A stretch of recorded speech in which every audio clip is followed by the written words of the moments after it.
আসসালামু আলাইকুম এভরিওয়ান, কেমন আছেন সবাই? আশা করি সবাই ভালো আছেন। আলহামদুলিল্লাহ, আমিও বেশ ভালো আছি। তো আজকে আপনাদের সকলকে নিয়ে আমি ব্লগটা স্টার্ট করছি। তো আজকে ব্লগটা একদম মিস করা যাবে না, কারণ আমি কিছু টিপস দেব। সামনে যে রমজান আসছে, রমজানের কিছু টিপস দেবো। আপনারা কেটে কেটে দেখলে কিছুই বুঝতে পারবে না, তো দেখতে হলে সাথে থাকতে হবে।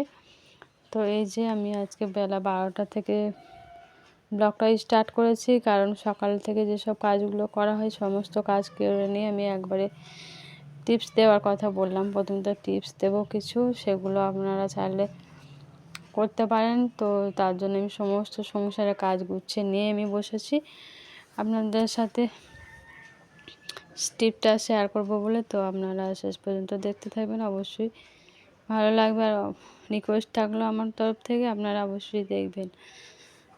তো এই যে রমজানের কী কী টিপস দেবো, সেগুলো আপনারা চাইলে এখন থাকতে সেসব কাজগুলো গুছিয়ে রাখতে পারেন, তো আপনার অনেক সুবিধা হবে। তো চলুন, বেশি কথা না বলে বক বক বেশি না করে তো স্টার্ট করে দিই। তো আজকে আমি সমস্ত কাজ গুছিয়ে নিয়েছিলাম। তো এই যে কিছু একটা রান্না বাকি ছিল, তরকারি। তো আমি তো এখন চুলোয় রান্না বান্না করছি, আপনাদের সাথে শেয়ারও করে দিয়েছি। তো চুলোয় রান্নাবান্না সমস্ত সব কিছু করার পর আমি একটা তরকারি গ্যাসে করে নিতে হয়, তো সেটা গ্যাসে করে নিয়েছিলাম। তখন থেকেই ব্লগটা স্টার্ট করে দিয়েছি, তখন 12টা বাজে। তো এই যে সমস্ত ঘর পরিষ্কার করা সমস্ত সব কিছুই হয়ে গেছে, মেয়েকে চান করানো হয়ে গেছে।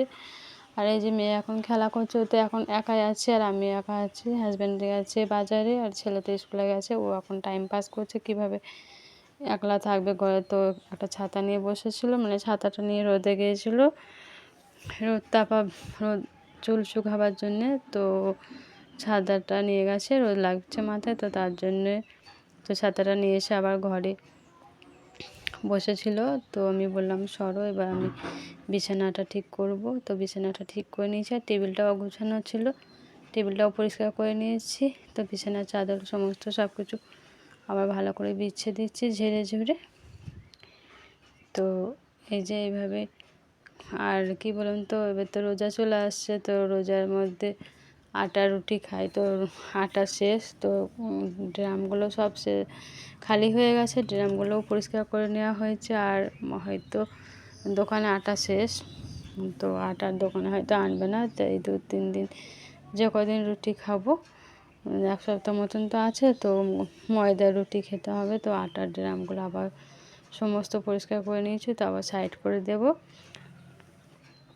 তো এই যে আপনাদের সাথে কথা বলতে বলতে আমার চাদরটা বিছানো হয়ে গেল। এবার আমি নতুন চাদরটা বিছিয়ে নেব, আর ওটা তলাতে থাকে, বালিশের কভারগুলোও পরিয়ে নেব।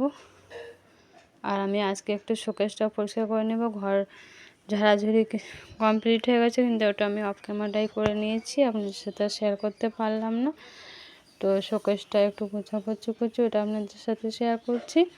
আর আপনারা কারা কারা এখনও রমজানের প্রস্তুতি নিচ্ছেন বা নেননি বা নেওয়া হচ্ছে, অবশ্যই কমেন্ট করে জানাবেন।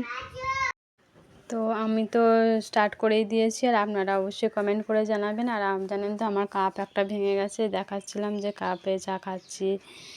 তো আগের ব্লগ ভিডিওতে আপনাদের দেখিয়েছিলাম যে আমি কাপ ব্যবহার করি না। তো অনেকেও হাসাহাসি করেছেন, করেছেন।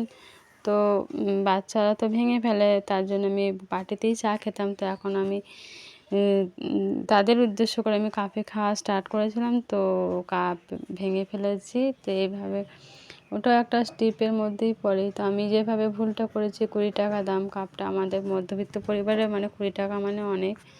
তো কাপটা পুরো ভেঙে গেছে। তো এইভাবে কাপ না ধুয়ে আমি ডাইরেক্ট যেভাবে ধুই থালা বাসন, সেভাবে ধুতে গিয়ে ভেঙে ফেলেছি। তো একটা পেছের মধ্যে কাপটা রেখে ধুলে কিন্তু এটার ভাঙার সম্ভাবনা থাকবে না। ওটাও একটা ভালো আইডিয়া দিলাম আপনাদের, চাইলে আপনারা এভাবে করতে পারেন, যারা হাত থেকে ফেলে ভেঙে ফেলেন। আমার তো প্রায় হাত থেকে সব জিনিসই পড়ে যায়, পড়ে ভেঙে যায়, ছড়িয়ে ছিটে যায়। পানি গ্লাসও সময়ে হয়তো পড়ে গেল, কাঁচের জিনিস আমি ব্যবহার করতে খুব ভয় খাই। তো আজকে আমার সাথে এরকম হলো, বাচ্চারা তো ফেলেই। তো এই যে 3টে কাপ হয়ে গেছে, 4টে ছিল। আর এই যে কাপটা পুরো দুখানা করে দিয়েছি। আর এই যে পেছেটা দেখতে পাচ্ছেন, এখন আমার মানে ইয়ে হচ্ছে যে পেছাতে রাখলে হয়তো আর ভাঙতো না, তো আপনাদের সাথে শেয়ার করি। আমি যেহেতু ভেঙে ফেলেছি, আপনারা যাতে না ভাঙেন। আমার যে ব্লগ প্রতিদিন যারা দেখেন তাদের আমি বলছি। আর এই যে মেয়ে আবার দুষ্টুমি করছে, ও একা টাইম পাস করছে এইভাবে ঘরের মধ্যে রেখে রেখে সমস্ত কাজ করতে হয়। তো আর যখন যেটা ওর ইচ্ছা হয় তখন সেটাও করে। তারপর সমস্ত কাজ আমার গুছিয়ে গেলে ওকে নেমে পড়তে বসাই, খানিকক্ষণ পড়াশোনা করে। ও তো বাচ্চা মানুষ, অনেকক্ষণ ধরে তো পড়তে পারবে না, হয়তো একটা বই পড়লো, আবার খানিক খেলা করে নিল, কি শুয়ে থাকলো, কি ফোন ঘাঁটলো, এইভাবে ঘুরিয়ে ফিরে 3-4 বার পড়তে বসাতে হয়। আর এই যে আরেকটা টিপ হচ্ছে, ভান্ডারে পয়সা মানে কিছু কিছু করে অল্প অল্প করে ভরলে আপনার অনেকটাই সাশ্রয় হবে। হয়তো একটা 2-3 মাস আগে কি 1 বছর আগে ভরলেন, হয়তো ঈদের সময় আপনার কি রোজার মাসে আপনার কোনো একটা কাজে লেগে গেল, ভান্ডারটা ভাঙলেন। এটা একটা ভালো আইডিয়া, তো আপনারা চাইলে করতে পারেন। তো অনেক কথা টিপস আপনাদের আমি বলছি বা দিচ্ছি, আপনারা যার যেটা যদি চান তো করতে পারেন, যার যেটা ইচ্ছা হবে। তো আপনারা যদি কিছু জেনে থাকেন আমাকে অবশ্যই জানাবেন কমেন্ট করে। আপনাদের থেকেও আমি কিছু শিখতে পারবো, তাই না? তো এই যে আমি এবার শোকেসটা পরিষ্কার করে নেব। শোকেসটাও আমি আগে পরিষ্কার করে নিচ্ছি, কারণ রোজার মধ্যে এসব করতে গেলে তো আর হবেই না। রোজার মধ্যে মানে রোজা রাখবো ইনশাল্লাহ। তো এটা ওটা ফালতু কাজ না করে সেগুলো আগে থাকতে গুছিয়ে রাখলে অনেকটাই হালকা লাগবে। আর আমি 2-3 দিন বাদে শোকেস পুছি।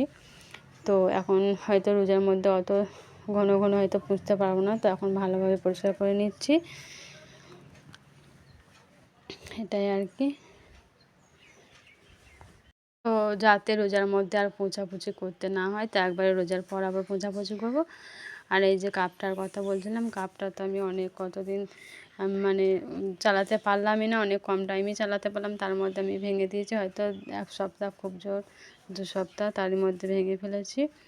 আর একটা কথা বলছিলাম, ওই যে ভান্ডারের কথাটা বলছিলাম, ভান্ডারের পয়সা আপনারা চাইলে এইভাবে জমাতে পারেন।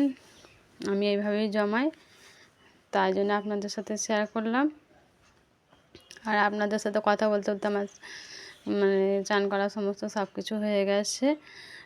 জামা কাপড় রোদ দিয়ে দিলাম, প্রথমেই আপনাদের সাথে শেয়ার করলাম। জামা কাপড় কেচে রোদে দেওয়া হয়ে গেছে। আর এটা হচ্ছে লাস্ট টিপস। এটা মানে এখন তো ফাল্গুন মাস, তো সমস্ত গাছের পাতা ঝরে। তো এই যে নিম গাছ থেকে পাতা ডাল সবই ঝরেছিলো, তো আমি ছাদ থেকে কুড়িয়ে নিয়ে এসে ছাদ দিতে গিয়েছিলাম। ছাদ আপনাদের সাথে শেয়ার করতে, তো সমস্ত এগুলো কুড়িয়ে নিয়ে এসে ঘরে করেছি, ছোট ছোট করে কাটছি, টুকরো টুকরো কেটে, মানে খিলাল হিসাবে ব্যবহার করব বলে। তো আপনারা চাইলে এইভাবে কেটে রাখলে খিলাল হিসাবে ব্যবহার হবে, আপনারা ব্যবহার করতে পারবেন এই যে এইভাবে।